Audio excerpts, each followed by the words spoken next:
guys, welcome to episode 69 of Two Girls Chirping. I'm Lauren. I'm Abby. And today, who are we talking about?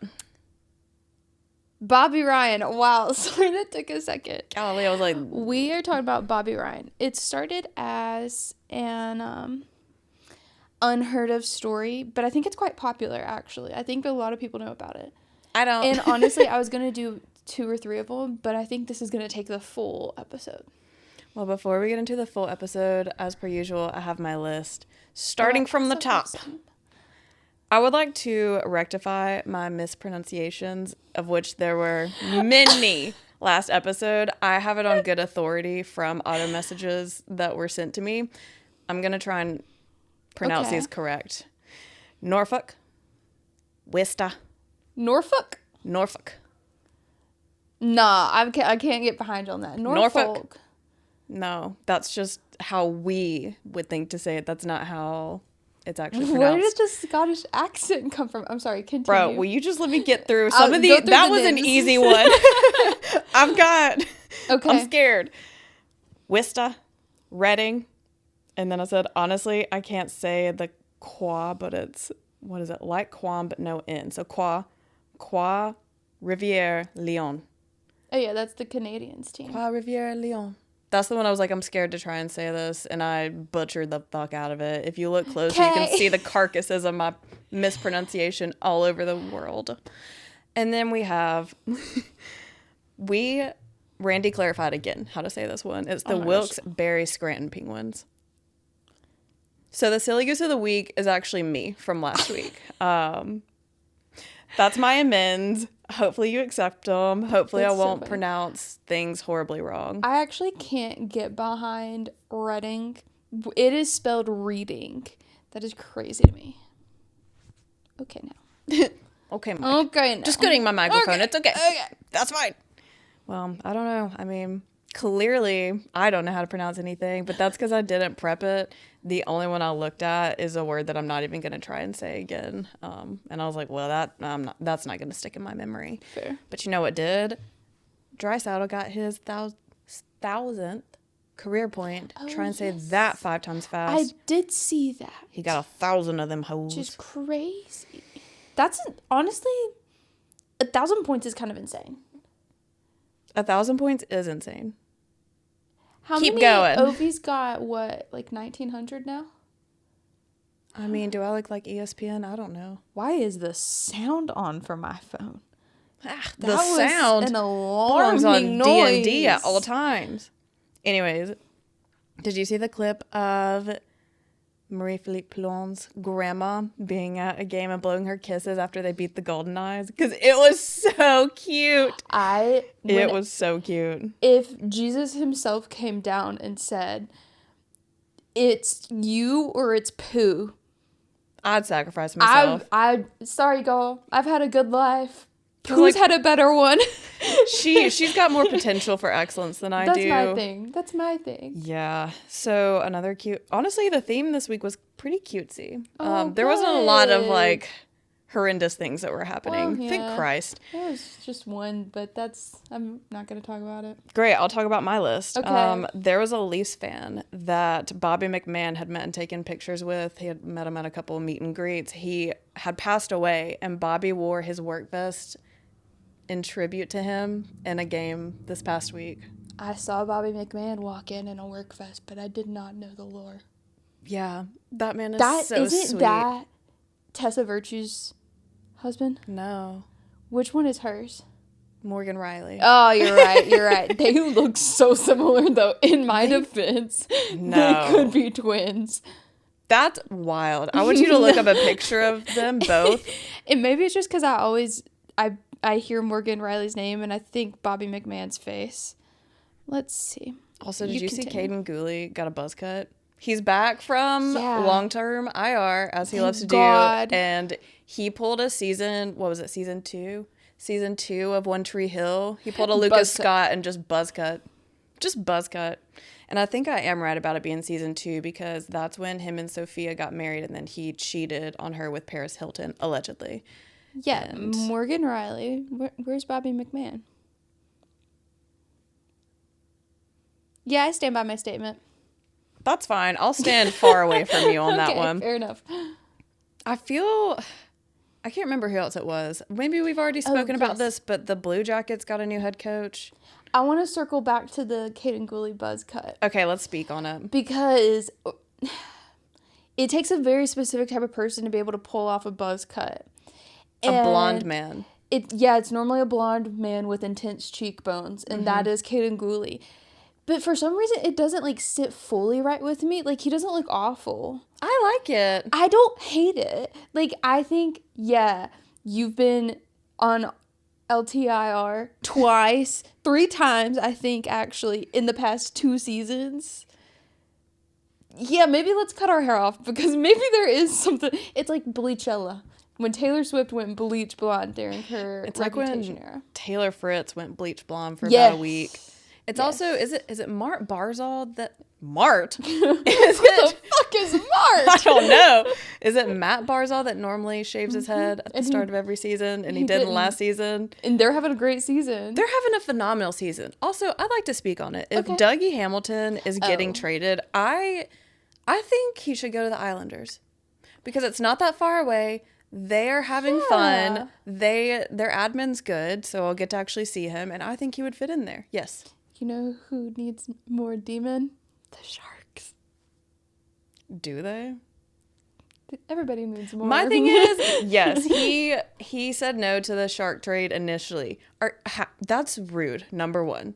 Number 2, that's they are an up-and-coming team. Dougie's still young. He's still got it. But they need some more veterans. No, for sure. Him and Ryan Reeves. That would have been a good trade. Great. I didn't know that he initially said no to a Sharks trade. I have not been in that loop. Dougie, don't. Dougie, don't. Dougie, will you accept a trade to the Sharks? You heard it here first. He said yes. He said absolutely. He said, I'd love to take my talents if I have to go somewhere else. But they have backed off from initially. Oh my God, will you chill? Sorry. That misconduct right there. Get the fuck out of here. Sorry, the spirit of Matt Barzal just took over me for a second. Any hoodle. Also, Matt Barzal slashed the ankle. Or the calf, not his head. Okay, that's like a 2-inch difference. The Devils are coming back. They're out of their little slumpy poo. Good. Yeah, they've won. God. Did you see the hug? Yes. Yes. Yep. Nico saving the day as per usual. They won the Hughes Bowl, and not by a little. That was crazy to me. And I take some of that on my own, because I did put out a TikTok and I was like, but we all know how this is going to go. Well, statistically speaking, there's no reason they should have won that. But they did, and I would like to point out, Dougie was on ice. Coincidence? I think not. I just don't. They're pissing me off with the talk of the trade. All of my demon have gotten traded in the past season. Stop it. Yeah. I wonder. Not a single one has been safe. Any hoodle. Well, okay. Brent Burns went to the Colorado Avalanche.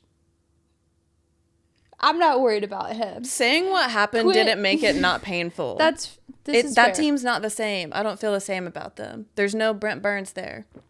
I don't feel the same about him for a few reasons. What are your thoughts on the new Blue Jackets head coach? Oh my gosh, wait, no, I'm sorry. Government name Rick Bones, nickname Bones. Sick nickname.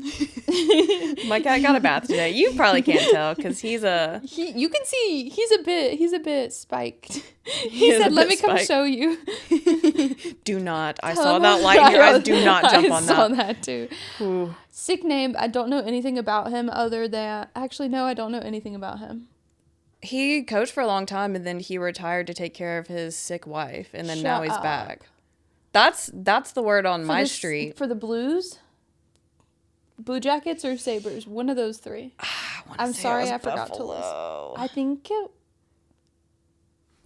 I don't know. But while you're looking that up, the whole reason I wanted to circle back to the Caden Gooley of it all, it's coming back to me now. It's because there was a video that the Habs put out of Sloth interviewing people on the plane.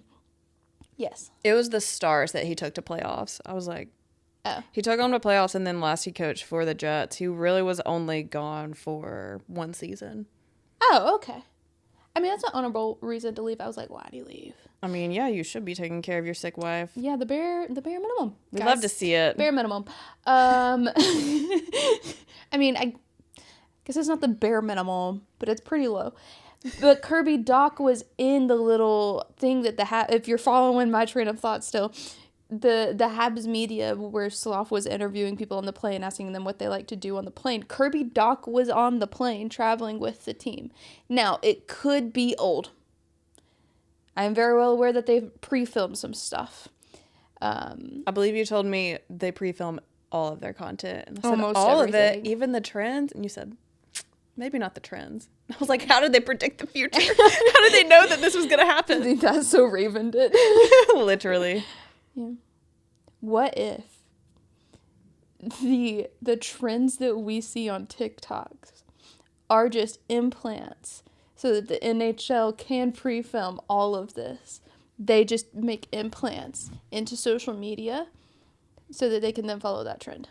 Now, the admin girlies, they could do that's anything. Feasible. Yeah. The NHL, they fair. can't even make their mind up about freaking Pride tape.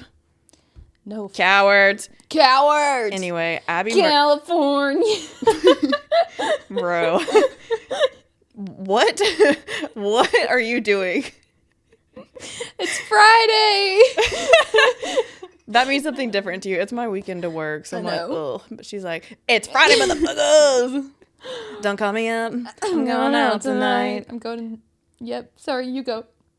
Did you see the Abby Murphy Yes. assist? You did? Yes. This is how I can describe it. This is how I did describe it. Abby Murphy's sick dribble through another girl's legs to one-handed pass to herself to assist with a goal was insane, and that's why she'll be on Team USA. No, she is so good. It is insane. Did you see that Team USA or Team Canada? Shoot, I can't remember which one. Someone played Team Finland for women's hockey. You know, they like to do preliminary things. And beat Team Finland 14-0. I didn't see that, thankfully. Maybe it was a fake graphic. But anyhow. I don't know. The women's Team USA is they're so fucking good. They're what? Believe it or not, women's sports are real. We're going to get into that later. And the thing is, if the men's US team would just put a poster up of them and study what they're doing, they could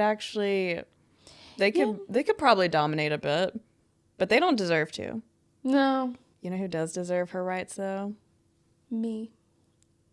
Kim Weiss. Kim Weiss, she made her AHL bench debut with the Colorado Eagles. And it was so cute because the camera like panned to her. Yes. And the announcers were like, look at her go. Like, she contributes so much to this team. She works so hard with them. And the guys that were on the bench right in front of her were tapping their sticks and turning around and being like, congratulations. And she would be like, thank you. And then she got embarrassed and started, like doing her job. But I was like, yes! AHL can do no wrong in that regard. No, for real. That's what I like to see. And it would be Colorado. It would be. I don't know if it was coming back around because of that, but I saw something from Jessica Campbell talking about, like, how important it is, or how excited she is to be working in the NHL, and she was like, and not just for the other girls to be able to look and see that we can do it, but for the little boys to look and see, oh yeah, if he's doing it, she can do it. Exactly. This is normal. But no, I love that. I love it. I did actually see that Queen Jessica comment. Jessica, I don't remember the context of that video, but it doesn't matter. I'll consume any content she's willing to put out, pretty much. Literally. Did you see, probably not because it happened last night, the Bruins retired? I did see that. I didn't. Chara is the pronunciation key I was given via the internet. So if that's not right, I'll just kick rocks. And honestly, please tell me. He was number 33. That number is now retired. He was their captain for a super duper long time. Took them to the Stanley Cup in 2011 and then said, need that. And I think he played something about 1,000. I can't remember if it's 1,000 career points or it had to be more than 1,000 games. Because he was in, I think, from like 2004 to 22 or something like that. And then they brought him back for a one-day contract to retire with the Bruins so that he could go into the Hall of Fame with the Bruins. Shit. I love when they do that crap. Also, the banner was a circle, was it not? I've never seen them raise a circular banner. Maybe it was just like a circle and a black square and it blended into the background, but to me it looked like it was a circle, and I thought that was very interesting. I couldn't focus on anything other than how happy he looked and how loud the fans were and how long everyone clapped. You know what, period. There's been a trade. Oh God, I only had one more note. Who is it? If it's Ducky, I'll kill myself. I don't know who that is. Oh, thank Christ. It's between Anaheim and Boston. I don't give a fuck about Anaheim. Oh, it's Boston trade Jeffrey Veal, who I don't know, for a 4th round pick in the draft from Anaheim. I don't. Yeah. So anyways, Sarah Nurse has been activated off of long-term IR. Oh. She's back. I am so freaking excited. Me too. Should we go to Vancouver for her game back? Look, it pisses me off that I cannot get one of her jerseys. They are always sold out of all Golden Eyes merch. For the love of God, what does a girl have to do to get some merch around here? Etsy, maybe? I wonder if they have more at the games. I wonder if maybe we could have someone buy one for us and ship it to us. I don't know, because on the website, every time I look, it's sold out. That might be a thing to do. We might have to consult our PWHL Vancouver girlies. Mm-hmm. You don't have to do it right now, though. If I don't do it right now, well, I'll forget. We'll just do it right now, though. Okay. We've got time. Who said that? It was Harden. It was Harden in the after series in the first movie at the lake. It was so cringe. Oh, man. The way I out myself is crazy. I'm so sorry. We want Did you just quote Harden? Yes. I said, we've got time. And then I was like, what's the origin of that? But I remember. I'm judging I remember watching that clip in the Starbucks on my study break when I was in nursing school and being like, interesting.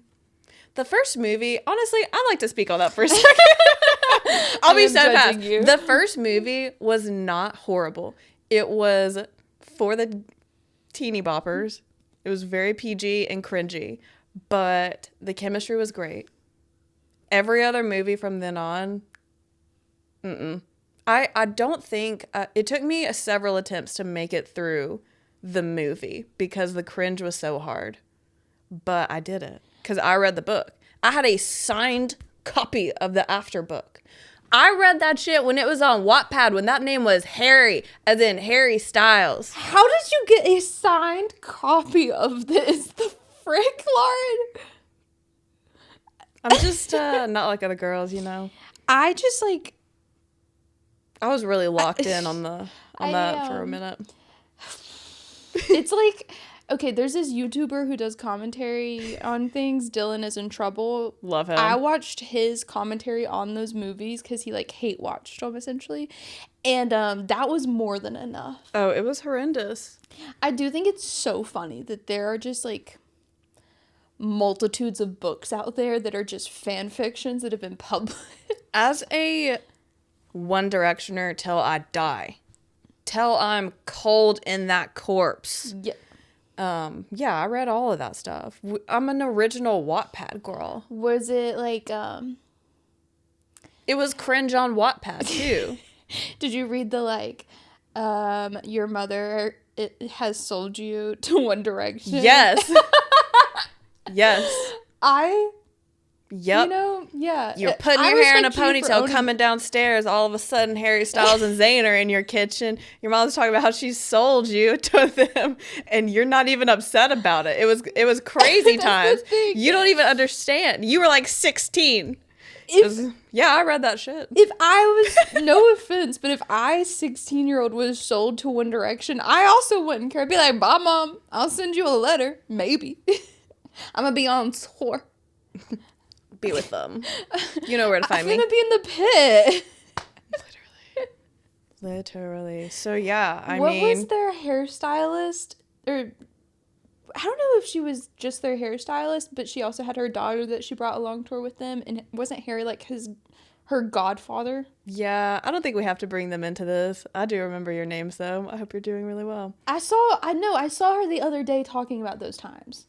The good old days. What was it? Woo? How long have we been yapping? Because we haven't gotten into anything. 20 minutes. Yeah, all right, I thought guys. so. That's a wrap. It's okay because I feel like this will take up the remainder of the time, which will be perfect. Perfect. We are drinking our last of our fall Nespresso pods. No, literally, we're still working through our fall ones. I can't believe I've been holding on to that last pod for months. Absolutely. Hey, can you turn, please? What about that? Okay, we're going horizontal today. Oh my God, Emma, we're going to drink our little limoncello. Yes! We're going to drink our little spritz things from the Christmas market today. I'm honestly thrilled. I got to pick up like some Prosecco. No, you don't want to order champagne. Oh my God, you're right. Marlo. Get down. Scram. Get down.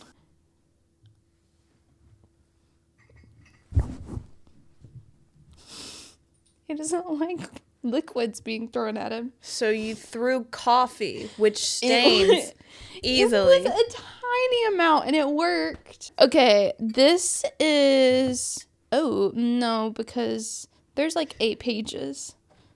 Okay, there we go. You've got the court transcripts. I literally found court transcripts. And while we're talking about court stuff, I feel like we should do a trigger warning before we head into this. There is a large portion of it is going to be domestic violence and abuse. So if that's not your vibe and that's not something you want to listen to today, thanks for listening to our recap, and we'll see you next week. I won't even blame you, but you might want to click off if you don't want to listen to that kind of stuff. You might want to smash a like as you click off. Yeah, if you want to smash a like, if you wanted to hit that subscribe button, I wouldn't be opposed to it. PSA, please subscribe if you haven't already. And shout out to everyone that did subscribe after I got on my knees and begged y'all to. I'm not above it. No. It was a great Christmas present, guys. Yeah, thank you. Okay, Bobby Ryan. I've titled this Bobby Ryan Surviving Aliases and Women's Sports because I initially heard about him through Crash the Blue Paint that just everybody talks about this one portion of his life. I kind of struggled to figure out what order I wanted to tell these events in. Chronological is normally best. Yeah, but I didn't want to tell it chronologically because I wanted you to get to know Bobby first before we go into like his childhood. Okay. Otherwise, I didn't want you to feel like disconnected from him, you know, and be like, "Oh, why the fuck are you bringing this up?" You know. I would never say that. It's 2005. Take me back. Take me back. I'm 7 years old. I know nothing of the world that I'm gonna have to live in. Bobby Ryan gets drafted 2nd overall by the Anaheim Ducks. The Anaheim Bucks, you mean? Sorry. Yeah, I do mean. As a matter of fact, yeah. This was pre-Quinville, though. So they were the Anaheim Ducks at this point in time. But he doesn't start playing until the 2007-2008 season. As the 2nd overall pick, that is a bit strange. That is a bit strange. So where was he? He had originally told the USA National Team Development Program that he was going to join their program, do the whole thing, you know, whatever. Mm-hmm. And he did compete for Team USA during the World Juniors in 2006, where they placed 4th. So he did play. And he had 7 points in 7 games there, actually, as a matter of fact. Okay. But the OHL, who he had said, I'm not coming to play in the OHL. They drafted him nonetheless, which doesn't mean that you have to go play, but it is kind of like, wow, the hell. So he was playing for the Owen Sound Attack. They did eventually convince him to come and play for them. The Owen Sound Attack. He started play in 2003. He played there until 2007 when he was called up to the Anaheim Ducks after the Sound Attack was eliminated from playoffs. Sound Attack is such an interesting choice. Isn't it? I agree. In the NHL, brief overview, because he did have quite a bumpy ride that we'll talk more about at the end. But in the NHL, he played 6 seasons with the Anaheim Ducks, off and on. Okay. Yeah. You could say he wasn't that good. It wasn't even that he wasn't that good. he just had some other stuff going on, and he was taking time away to focus on those things. Okay, fair enough. Yeah. And then he was traded in 2013 to the Ottawa Senators, where he played 7 seasons for them. Well, he had a 7-season contract with the Ottawa Senators. And in 2020, that math ain't math, and he did play 7 seasons. He had a 9-year contract with the Senators. In 2020, with still 2 years left in his contract, the Senators put him on waivers for the purpose of buying out his contract. Yikes. Yeah. He was picked up for 33 games with the Red Wings. Okay. The Senators were still buying out his contract on top of all of that, too. Also, 33 is the number of Chara, who they just retired. Coincidence? I think not. Even though, yes. I mean, I know it's Boston, but it's a number, and I'm going to speak on it. I know it's Boston, but it's a number? Well, the Red Wings contracted him for 33, or he played 33 games with the Red Wings, but it was Boston that retired Chara. But Chara was number 33. Like, walk me through that one. You know? Yeah. I'm just such an academic weapon up here. Yeah. But he played 33 games with the Red Wings throughout the 2020-2021 season. They did not invite him back for the following season, but he did not officially retire, because if he had retired, then the Senators wouldn't have had to pay out the final year of his contract. Okay, you know what? Get that bag. So he stayed active, just not playing, until they finished buying out his contract, and he officially retired. Golly. Which honestly is kind of smart. No, that's what I would do. Absolutely. Pay me my money. Although he was very openly joking on Twitter. He has a thing with Twitter. Oh, God. He was very openly joking on Twitter about being retired, though. But he never formally retired. He did play for Team USA, past World Juniors as well. He played during the 2010 Olympics, where U.S. won silver. Oh, so he got a silver. Yeah, he had 2 points in 6 games, including the opening goal of the U.S. in the Olympics. And you know what? Hell yeah. Yeah. So we're going to go back in time a bit. This is his childhood. Oh, God. At least a glimpse into it. Childhood. That's the Yes. friendship money ticket right there. New girl. This is March 17th, 1987. Way before I'm born. Yeah, he was 10 years old. Golly. Yes. Oh, wait, that was He was 10 in the 80s? He was born... Take your time with it. Okay, he was born in New Jersey, March 17th, 1987. That makes so much more sense. Yeah, so he's currently 38? Could be. Hard to say. 39? He'll be 38. He's in his 30s. He'll be 39 this year, I think. Yeah, I think math right. Yeah. I think math right. Words not right. Words hard. This whole incident happened October 29th, 1997. So he was 10 years old when this event happened. Well, that's not Libra season, so I'm not claiming accountability for that. No. Bobby's father, his name was Bob. How original. Yeah. So for the purpose of this portion, we're going to refer to Bobby as their son, as opposed to Bobby, because it just would get too confusing. Okay, that's fair. And he's 10 years old. He didn't have an active role in all of this, other than having to witness it all. Yes. Bob was a drunk, and an angry man at that. Also a piece of shit. Yes, and he often took his anger out on his wife. We should kill him. Yeah, this is one of the... I hope that this was the worst situation out of that whole marriage. I hope that there was nothing worse than this, and I don't think that there was, because this was pretty brutal. So October 29th, 1997, when Bobby was 10 years old, his father beat his wife, Melody, in a drunken rage. How are you going to beat a woman named Melody? How are you going to beat a woman at all? She suffered 4 broken ribs, a punctured lung, a fractured skull. Ooh. And yeah. Ribs are easy to break. A skull? No. Yeah. And from what I can tell... What did you take a baseball bat to her? We'll talk about it. I found court transcripts from all of this. So I will link them, obviously. But from what I can tell, she is the one that initially pressed charges. Because I know that police if they come on a scene like that, they can press charges on behalf of her, just like without her initiating anything. And can't hospitals do the same thing? Like call in police and be like, you should press charges. No, the police handle that. We don't. Just kidding. That would be a breach of HIPAA. Yeah. Well, just kidding. But they will do that all the time for DV cases. Yeah. That I knew that part. Because victims don't normally press charges. Yeah. Because it's psychological. Yeah. From what I can tell, she pressed charges in this situation. Mm-hmm.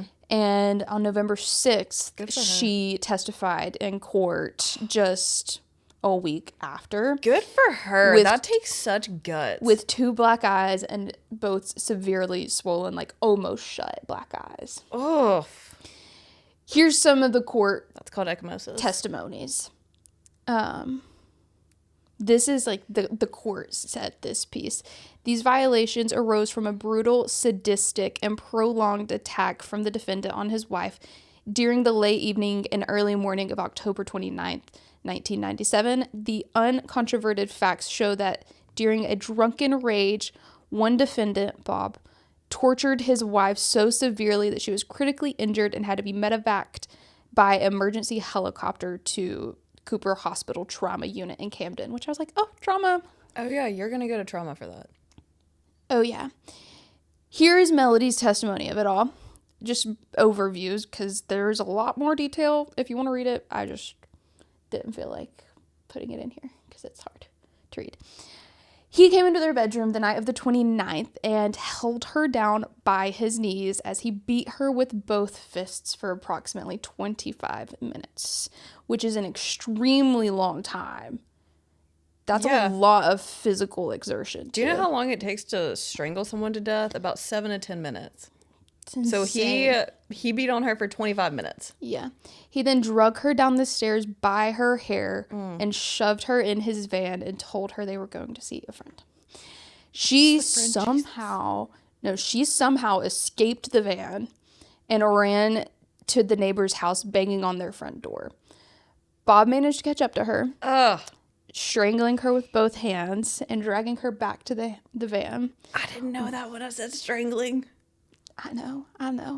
But it's a good example.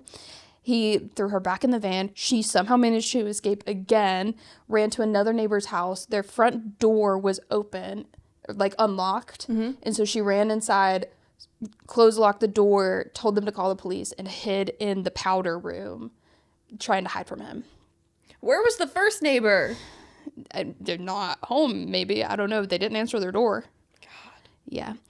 Detectives estimate that from the time that he walked into their bedroom to the point that the cops were called and she was hiding in their powder room, there's 45 minutes of just beating and dragging and choking and all of this stuff.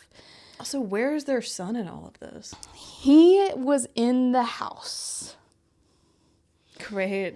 Yes. Perfect. It goes farther than this because Bob burst through the door of the neighbor's home, pulled the bathroom door off of its hinges, and dragged her out of the house while she was grabbing at trees to try to stop him from pulling her to the van. See, in the South, he would have just been killed by the neighbors. Literally. Dude, our neighbors are so nosy. If this was happening, in the best way, the whole neighborhood would be out there for us. I don't know about that, but Tim and Cindy definitely. Grayson would be calling his dad. Yeah, Grayson's dad would. Yeah. Anywho, with her grabbing on the trees and it was causing more of a struggle than he wanted, he just dropped her and left. More of a struggle than he wanted? You broke down 2 doors. I know. You broke and entered. Yeah. He just gave with intent to kill. No, literally. Also, at this point, he was also yelling, like, I'm going to kill you. Yeah, no fucking shit. We put that together, Sherlock. Yeah, I kind of gathered that. Are you slow? You don't know how to control your actions because you don't know what you're doing? Oh. Yeah. She was grabbing onto trees, trying to stop him from dragging her to the van while the neighbor's on the phone with the police, which, like, understandably, the neighbor... I don't know what I would do. I would like to say I would intervene, but, like, I would probably be like, he's trying to kill her. Like, I don't know. I do know. I would have killed him. Yeah, you would have. My fight or flight is defend. My fight or flight is help. Yeah. So he eventually gave up, got in the car, and took off. And the neighbor came outside, covered her with a blanket because her clothing was torn from being drug all around and beaten, and attempted to administer first aid until medics arrived. I'm also like, where's the neighborhood? Because I know y'all hear this. I also, like, this y'all just want to turn Jersey. A blind eye. I'm like, this is also New Jersey. And I've never been, but from what I see, like, you're not spread out like you can be in the South. Mm-hmm. I don't know. People were minding their business too hard. No, literally. Shout out to the neighbor. Yeah. You did what you could. I just think about when our neighbor's house burned down, like how everybody was like, are people getting shot at? That's because all of his, and this is the most Southern thing I can say, yep. All of his ammo blew up. So, yeah. He would have died if he was still in that garage because he had a freaking stockpile. No, literally. Why did he have all that? I mean, it was like antique stuff too. People just have like AKs. Like, why the fuck do you... Anyways. Anyhoodle, yeah.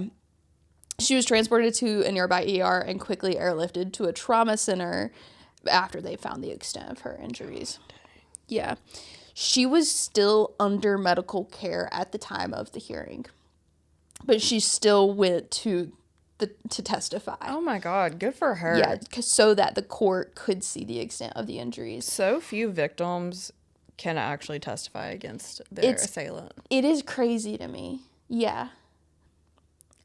She testified about the history of his abuse and that she stayed because she was afraid that he would just take their son and leave and she wouldn't be able to protect her son. That's fair. Which is a reason why a lot of people stay in those situations. It's so messy, especially with children. I don't remember when the narrative changed in the courts to defer to the mother always, but it wasn't, I mean... Yeah, it was not always a thing. No. And he had explicitly told her that he would do everything in his power to get custody of their son. Well, and the cycle of abuse, you believe your abuser. Yeah. Bob Stevenson, which was his government name, because Ryan is an alias, as we will talk about in a second. Their government name, their government names were Stevenson. Okay. He did not testify, and his lawyer, they didn't give anything to dispute her testimony at all. Yeah, there's witnesses, bruh. And they had all the photos. They had pictures of the tube that had to be inserted to reinflate her lung. They had all of this stuff. Like, there's no disputing that. And now, that has not stopped the audacity of a man before. That is true. It brings to mind the Ohio college murderer. I'm not even going to speak his name because he doesn't deserve it. I've heard he's having a horrible time in prison. Good. Fucking die. Enjoy it. Enjoy your stay. Yeah. No, it is insane. Mm-hmm. A restraining order was granted, obviously. Wow, bare minimum. Bare minimum, prohibiting any contact or communication with Melody, as well as stalking her. He would have to undergo substance abuse and psychological evaluations and had restricted supervised visitation with their son. Because it sounded like he was on cocaine, because that kind of drug, that kind of upper will give them like superhuman strength to pull off doors and do all kinds of shit. 25 minutes of beating someone followed by pulling 2 doors off of hinges is physically exhausting. Yes. No normal person should be able to do that. And being able to do that for 45 minutes is insane. I've had a patient on cocaine giggles rip their cast off their arm. It's just like broken and dangling and they can't move it and be like, my arm's not broken. Like, cocaine's a hell of a drug. Don't do it.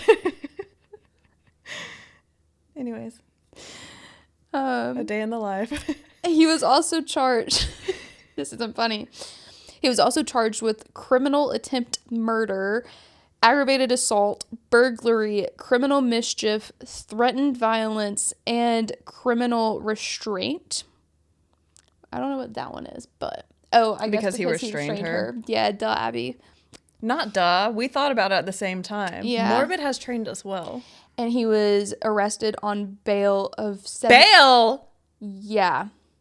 Of $75,000, which was then paid in cash for his release.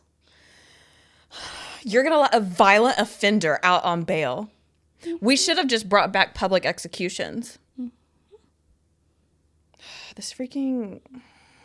This judicial system is so interesting. Mm-hmm. So interesting. About 6 months later, March 13th, 1998, Melody then went to the court requesting that the restraining order be dissolved. Melody, no. It came out that Bob had been having unsupervised visits with both her and their son. Because he's not going to respect the law. He doesn't even respect them as people. He believes that they're his objects. I know. Including going on out-of-state trips with their son, consistently contacting Melody, and had not completed his mandatory psychological or drug abuse evaluations. He had also not paid the court fees that he was ordered to pay. We should kill him. Fun fact, I don't know if this is every state or just New Jersey, but it looks like it's a state-by-state thing. Part of the New Jersey Prevention of Domestic Violence Act includes that only the judge who entered a restraining order can dissolve it, because they know the intricacies of the case. Yeah, they know everything about why it was established. The court did not choose to dissolve the restraining order. Thank as God. Part of the battered woman's syndrome phase of the Prevention of Domestic Violence Act, which acknowledged that abuse tends to be a cycle and periods of calm and peace breed confidence in the partner's ability to change. However, those tend to only be periods of time, whether weeks or months, that then breed more violence. I can understand, because he's already not respecting the restraining order, that it's just like, well, let's just freaking dissolve it, because clearly he's not going to do anything about it. And it's also just like, there's so much psychological manipulation and stuff like that. Girlfriend, you wouldn't believe it. I know. I'm taking care of a lot of that. Yeah. They tried to kill you once, they will try and do it again. Yeah. I promise you. Yeah. They did alter the restraining order, though, in reference to their son Bobby, and said you are only allowed to communicate Melody now in communication about their son's safety, well-being, and planning supervised visits. But clearly he's not going to honor that. But they have to do it regardless, so that they can show the pattern of escalation. I know. So that they can have the documentation. Yeah. So Bob's out on that $75,000 bail that was paid in cash, which in cash is kind of crazy to me, but hey. In cash. What did he do? What a lot of criminals do when he jumped bail. He fled to Canada. Bro, leave Canada alone. I know. Go take a swim in a big ocean with no floaties. I know. And it's said that Melody and Bobby then followed him to Canada.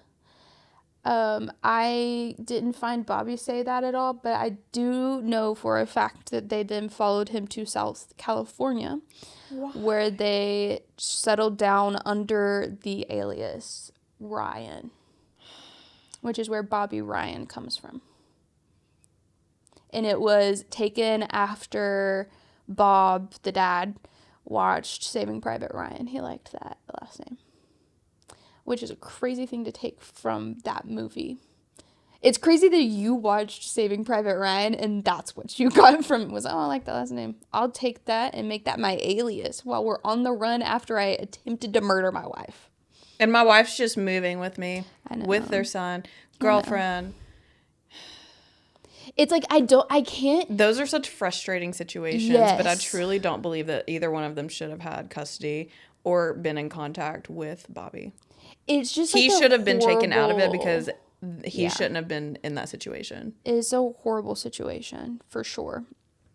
Meanwhile, Bobby started playing elite youth hockey in South California, gaining a bit of a name for himself. And he even played... name, not his name. He even played for the LA Kings Junior Kings program. Okay. Fun fact. You know, I love to shout out the Kings when I can. Please do better. In February of 2000, at 12 years old, Bobby tells a story about waking up surrounded by police and U.S. Marshals who had tracked his father down. Thank God someone's paying attention. Bro, I fucking know. They tracked him down because he was illegally gambling somehow. What? The repeat offender? Oh. Committing a crime? Crazy. That's insane. Thank God. Oh my God, this cycle. This is such a frustrating circumstance. Yes, and Bob was taken to prison and sentenced to 5 years. Only 5 years. I mean, 5 years for gambling is pretty good. Well, no, he was taken for the charges of attempting to kill his wife, as well as the gambling charges. Oh, they charge him for everything? Yeah. And he only got 5 years. Look, in my court, the laws would be different. Yeah, I do not think that they have a relationship. I've looked everywhere, and I cannot find any situation where Melody or Bobby have spoken about their dad after that. About Bobby's dad after that event. It seems like he was taken away and taken away. Good. Yeah. Let's deprogram you, Melody. Yes. As for Melody, after all of this, she did give Bobby the opportunity to change his last name back to Stevenson. And he said, "It's really weird that I didn't want to go back to my other name. I don't know if it was because I didn't want to be associated with everything that happened, or I was getting recognition throughout the country for my hockey, or what it was. I liked it. I felt more comfortable with it at that point for some reason," talking about keeping the last name Ryan. It does sound better. Yeah, and Melody started working 2 jobs to support Bobby's hockey career. And then he was drafted, and he played in the NHL. Good for her. Yeah. Good for him. And she passed in July of 2016. How old was he then? Sorry. Hang on. Hello. Old enough to have a child, I know. Mine is 1987. 29. Okay. Yeah. He was 29. She was battling liver cancer. And Bobby posted a letter to his mother on the Players Tribune called "Dear Mom." I literally have a note. I won't read the full thing because it's long, and I promised myself I wouldn't cry this week. But here are some of the highlights because it is very sad. I mean, it's very sweet at the end of it. Complex relationship with a lot of nuances and feelings. Yes. And honestly, not enough people talk about her, and that's why he wrote this letter.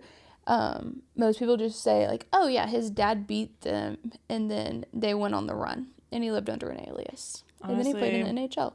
But there's so much more that goes into that. She was trying really hard to keep her and her son alive. Yeah, she was doing her, well, she was doing her best. She was doing her best. She was doing what she thought was right.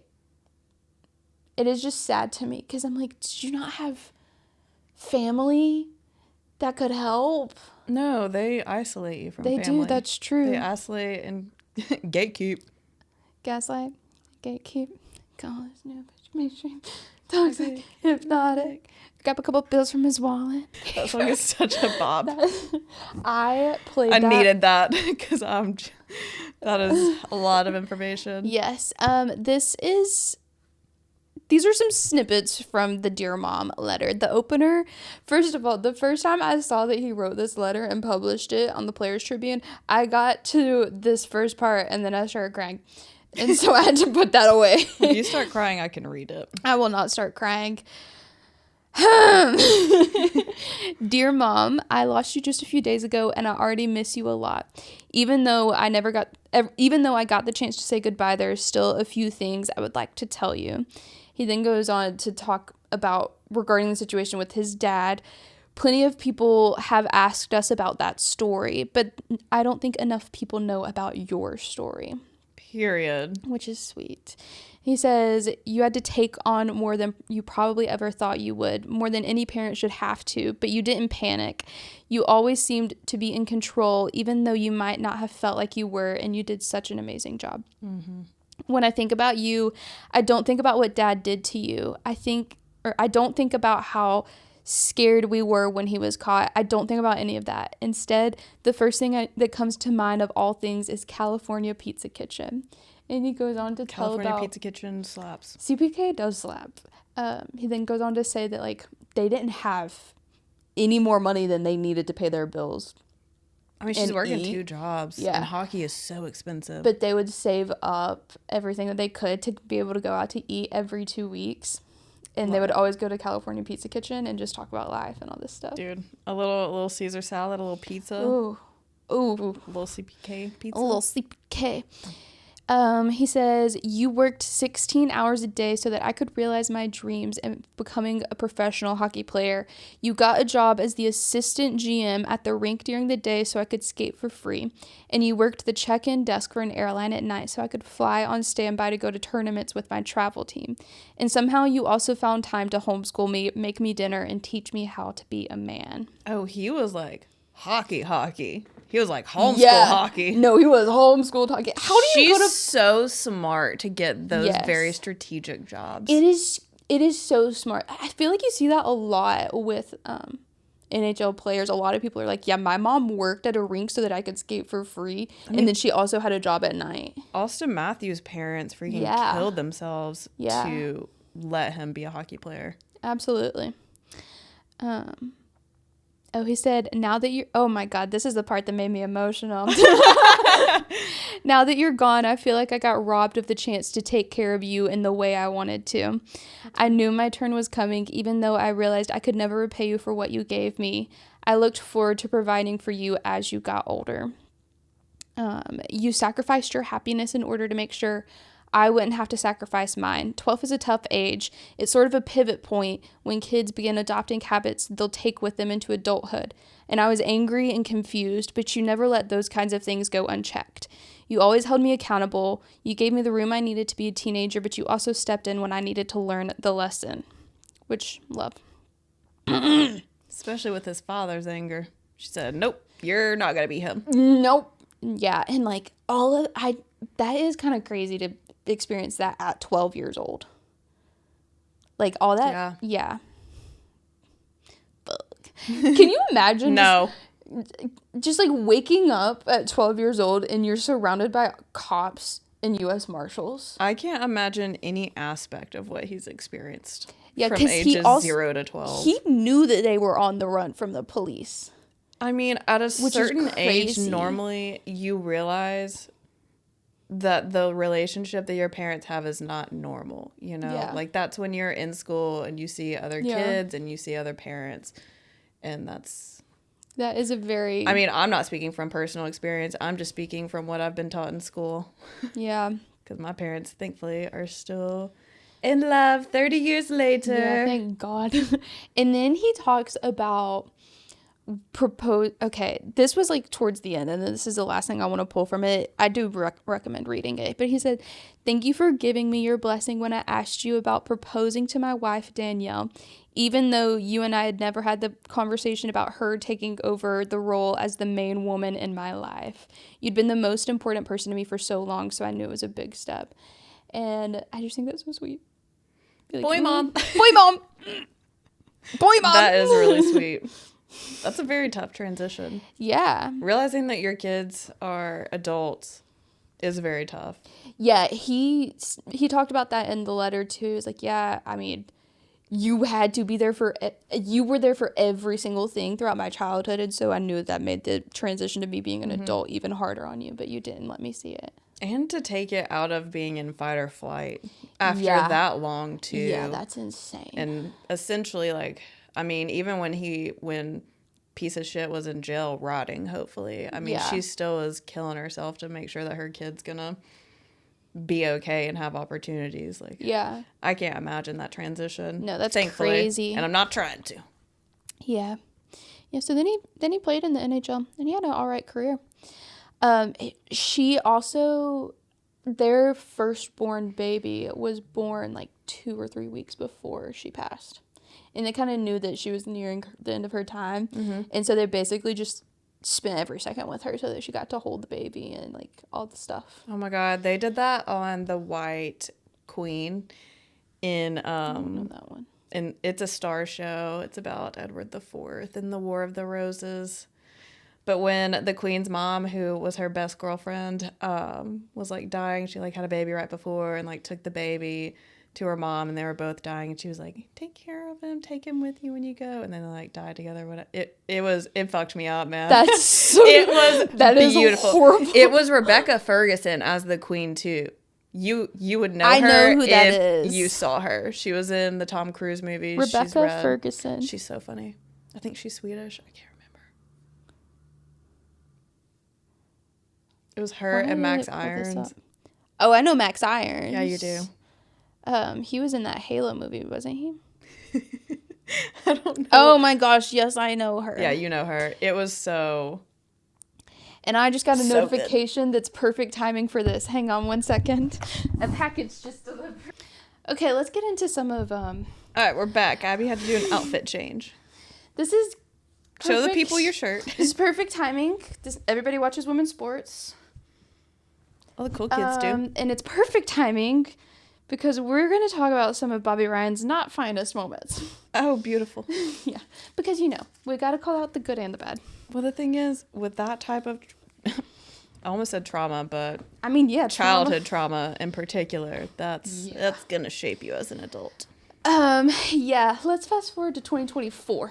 Okay. Bobby has retired from the NHL officially this time. For reals. For realsy. And he is acting jobless on Twitter. That's a Mike's Mike reference. There's a difference between being unemployed and being jobless. You can be unemployed and not act jobless. You can be employed and act jobless. Just like doing stuff. Like nobody has time for this kind of shit. Get a job kind of behavior. Okay. Anywho, this is like one of the peaks of women's college basketball. If you remember correctly, Caitlin Clark. I don't know anything about basketball. You know Caitlin Clark. You know her name at least. Yeah, I know her name. Yeah. And we're not going to get into the nitty gritty about it all. But God. I will give like some world building at least. It's the Final Four. Caitlin Clark, a.k.a. Iowa, has just defeated LSU. And the founder of Shathletes, Megan Chayka, who Shathletes, God, that is hard for me to stay with. That's a hard one. Yeah, it's a hockey analytics firm. Okay. Yeah. She tweeted out, "Why does it seem like everyone's watching women's basketball? Oh, because everybody is." Kind of thing, which I'm like, oh. We love it. Oh. Even I was following what was happening. And I don't watch basketball. I think I was the only woman in the world who didn't know that this was going on. Yeah. And jobless Bobby over here replies to the post in a classic misogynistic way. Name 7 players. Not 1, not 2, 5 or 7. Or 5 to 7. First names and last names. Go for it. That is Melody's son. Shut the fuck up. I know. Why are you harassing women? No, just literally. Period. Like, what do you care? I'm like, just because you're not watching doesn't mean that nobody's watching. Shut the fuck up. But Can you name 7 players without looking at your phone? No. Exactly. No, he can't. You don't even know your real last name.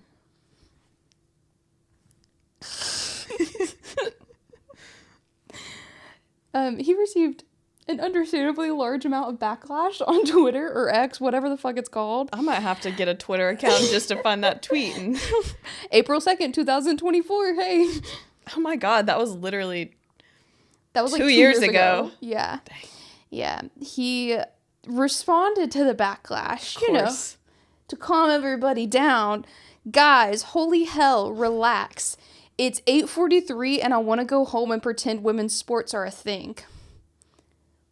So he doubled down.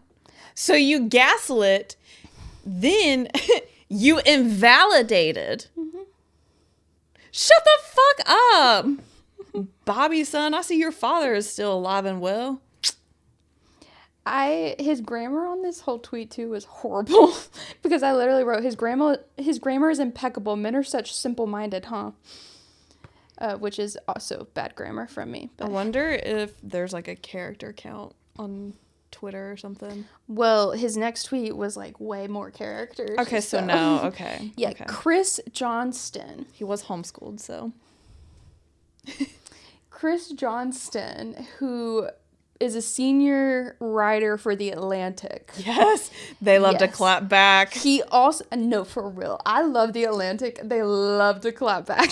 The Atlantic is probably the only thing that I'll read if I'm reading something newsy. Yeah, it's just, especially sports. Yeah, it's fantastic. Anyways, he also covered NHL for 20 years and was on Monday Night Hockey Night in Canada, like all those things. He did all of that shit. Did you almost just say Monday Night Football? yes, I did. I almost did. I stopped myself. And he said, hey, at Bobby, whatever, buzz off with this nonsense. Truly buzz all the way off. Yeah. This whole section that I'm pulling this from is from the Toronto Sun, an article that they wrote about it. And they got a little extra messy with it because they said Ryan replied to Johnston several times, mostly with nonsense. Mostly with some bullshit. But this was his final response. Hey, Chris Johnson. Not Johnston. Johnson. I don't know who you're talking to because that's not my name. I don't know who that is, actually. I'm sorry this got a little further than you thought while we use the word nonsense. Are we going to skip over your conflict of interest or we going to skip over it? Have a great night. So, Sir, what? Yeah, he really thought he got I can't argue with non-existent logic. Yeah, so Chris Johnston has also worked a good bit with the PWHL. Yeah. And so he's like, oh, you got a conflict of interest, you work with women's sports. Okay, your whole point was nobody cares about women's sports, and you're finding the guy that cares about women's sports. What the fuck do you mean? But I don't even think he knows the plot. I said he really thought he got Chris Johnston because of his connections to the PWHL, but the reality is he misspelled Johnston's name.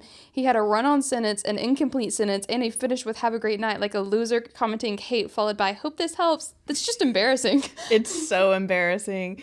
At your big age, you're getting in a Twitter war He was like, to defend your misogyny. He was like, you have a wife. He was like, and a daughter. Oh my God. A daughter. You were raised by an abused woman. You were raised by powerful women. Shut the absolute fuck up and buzz off, quite frankly. Yeah. The Toronto Sun then followed that portion of it with, for what it's worth, the PWHL has been setting all kinds of attendance records in its inaugural season. The PWHL has generated more money than he's ever seen in his life. Literally. Now I see why you ran outside to get that shirt. I was like, this shirt is perfect timing for this. I was like, I do not understand. I was like, just gotta stick with it. God, we really chose to be the most beige versions of ourselves, didn't we? We did. It's true. It's fine. He also had a podcast because, of course, he does. God, who's giving these men mics? We say on our podcast, it's different. As we tear down men. You know, women in men's fields. Look, I just believe in equality. And if they're allowed to do it, then I'm allowed to do it. Yeah. He had this podcast that he co-hosted with Brett Wallace called Coming In Hot. Brett Wallace then was like... Did he know how to spell hot? That's a pretty big word for him. Oh, I know. In is in there. Double letters. It's a hard one. Ugh. But Wallace got on Twitter and was like, I am so sorry. I do not agree with anything that he is saying. I'm so sorry for anybody that like this is affected. That is not where I stand at all. I will have more of this to come later. And they went separate ways. My thing is, if I was married to a man who said that kind of shit, I wouldn't both in private or in public, it doesn't matter. Be. If you said that kind of shit, I'd slap the hell out of you. I wouldn't be with the men. I'd remind you who's in charge here. No, literally. I know that's very insensitive coming from his background, but everything he's saying is so insensitive and just wrong. To be fair. So two wrongs equal out, you know? Yeah. The Toronto Sun also included that the game he was commenting on, the game that had happened the night before, had broken records for the most watched women's NCAA basketball game. It had 2.3 million views outdrawing every NBA game this season prior, except for the Game 5 of finals, as well as every regular season NCAA football game and every Major League Baseball game. But yeah, nobody watches women's sports, guys. And if he knew a thing about anything, he would have known. But no, he wanted to try and be a little rage baiter and got in over his head and didn't know how to argue because he's not using a logical thought process. Yeah. He did go to rehab after this. Oh, of course. Which it's always I'm seeking time to better myself and checks into rehab. Yeah, he does have a daughter born in 2016 who is like 9 or 10 years old now. I just really, really, really hope that she becomes a professional athlete so that he can see how real women's sports are. My thing is, you can't argue with a man who refuses to be based in reality. That's fair. Put that on a coffee mug. Because the thing is, nothing he is saying is correct. Nothing he is saying is true. But instead of apologizing or acknowledging that he was wrong, he wants to double down. Mm-hmm. So... Yeah. Yeah. Speaking of his whole rehab thing, he's been to rehab a couple times. And I will give him credit. He's very outspoken about it and very open about it all. In 2019 was the first time he was admitted to the NHL Players Assistance Program for alcohol abuse. He did say, like, he knew there was a stigma around it, especially with his father, who was an alcoholic and a terrible one at that. Oh, no, he was real good at being an alcoholic, apparently. He was really good at being an alcoholic, but he was a bad alcoholic at the same time. He was a piece of shit. He was a piece of shit. I hope... never mind. I'm gonna reel that one back in. That's okay. I'm gonna take that one back. Which, honestly, it's kind of crazy that the NHL has such a problem that they have an entire program dedicated to helping players through mental struggles, but primarily drug or alcohol abuse. Money and power corrupts. It reminds me of the Bible. the pastor restoration thing from Highland. Oh my God, I don't have time to talk about. I don't have time to talk about more men pissing me off. No. He said he was in 2019. He said he was trying to stop on his own. It was proving more difficult than he expected, and he entered the program. Yeah, it's hereditary. Yeah. Well, there's a strong hereditary component in situations like him. Yeah, he got sober. He made his return to the Senators. They put him on waivers at the end of that season. Yeah, that's fair.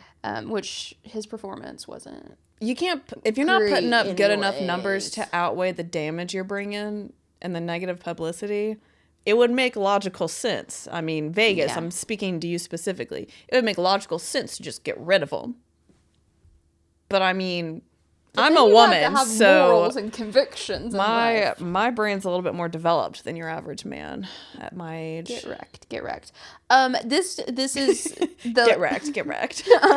Speaking of getting wrecked, in 2020, he was actually arrested in a Tennessee airport for public intoxication. He allegedly tried to shoplift and appeared to be a danger to himself. He was released 8 hours later when he sobered up. We were talking last night. Who was serving him in the airport? Well, yeah. I've been shwasted in an airport. I've been shwasted in an airport, but I didn't try to shoplift, and I wasn't a danger to myself. No, I literally walked to Wendy's, got a little fries, got a little chicken, got a little sweet tea, got a bottle of water, and I sat down. I sobered up. I slept on the plane. Which is why I wanted to get shwasted with solid sleep. I had left I had a horrible night's sleep at the worst freaking hotel I've ever been a part of in my entire life. And there was no other rooms for them to put me in. They wouldn't let me sleep on the couch, which was, what do you care if I sleep on the couch? In the lobby. And then, what do you care? And then I left my fucking AirPods in the hotel room. And when did I realize that? On the 6-hour plane ride. That was coming back from Iceland, wasn't it? Yeah, that was coming back from Iceland, which was an incredible experience. But that in particular, yeah, I needed I needed all of the rest and restoration. A little tipsy Atlanta airport moment. I felt way better. All of the rest that you had gotten in the getting back in touch with oneself that you had gotten in the hills. I was hiking the Icelandic mountains with by myself. Lizzie McAlpine around. And Jeremy Zucker had released a banger album at the time. Oh, that went out the window with their AirPods. It was safe to walk at night. It was... Take me back. Don't bother me. Anyways, you're at work today, so we need to wrap it up. Yeah. Okay. My lunch break is almost over. Last point I want to hit. Yep. Why did I become... When he was arrested in the airport in Tennessee, man loves his Twitter. Yeah, and some we've all learned about him. He did own it on social media because there were some videos of him. People were talking about it on the internet. They knew about it, so he had to kind of own it. Well, he didn't have to kind of own it, but he did anyways. Yeah, I mean, he didn't own his wrongness in any of that previous argument. Well, that was later. That was 4 years after this. This is 2020. But still, yeah. He did put out a lengthy Twitter post. No count on the letters. Part of it, my God, fucking just take your time. Part of what he said was, I hate that I'm here, but it's where I am, and I'll own that. And then he kind of joked and he said, if you're going to relapse, you might as well have to travel the next day as well. I hate this. Never again. Look, addictions are nasty. You could call that an understatement, but at the end of the day, I abide to the morbid philosophy. You feel bad for the child. Mm-hmm. You hold the adult accountable for your actions. Absolutely. The misogyny is bullshit. Hopefully he has evolved after... Apparently having a wife and being raised by a single mom wasn't enough to make him respect and value women. At least publicly. A wife and a daughter. But maybe having a daughter, there was some room for growth there. That maybe he met. I don't know him. I don't want to know him, to be frank.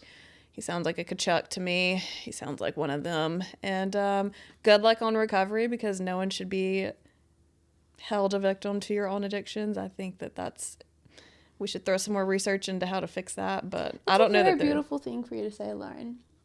I see a lot of it. I know you do. If we could get on top of addiction in this country, we wouldn't really have a homelessness problem, number one, or unhoused people. I agree. But a lot of that also stems from mental health. They go hand in hand, addiction and mental health. Mm-hmm. But hey, I'm just a girl. What do I know? I'm just a girl that watches women's sports. Yeah. And was raised by strong parents. That's the thing, is our mother is so strong-willed. And she passed that on to us, and then she's like, why are you so strong-willed? Oh, our parents are so strong-willed. You.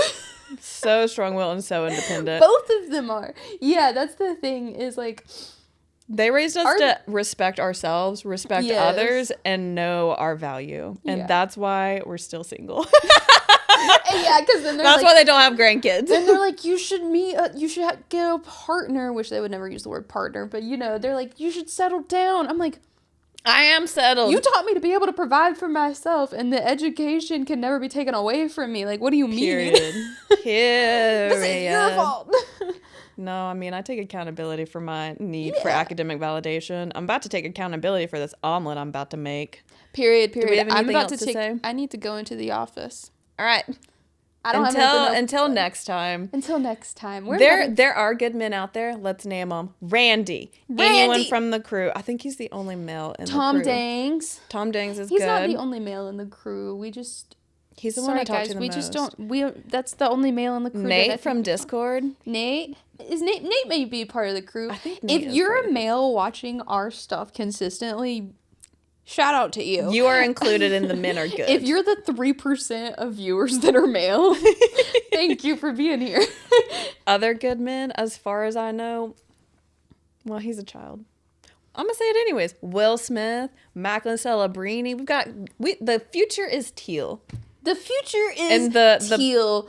The young boys that are being raised right now in the NHL, I have a lot of faith in them. And maybe I shouldn't, but between Matthew Schaefer, Will Smith, Macklin Celebrini, honestly, only those. William Eklund, of course. The future's Till. The future's Till. You're Southern. Till. Teal. Go Sharks! And have a great weekend. Have a great week. Until next time. This is Tuesday, guys. You're right. When it comes out, I was like, no, today's Friday. We gotta go. You gotta go too. Bye.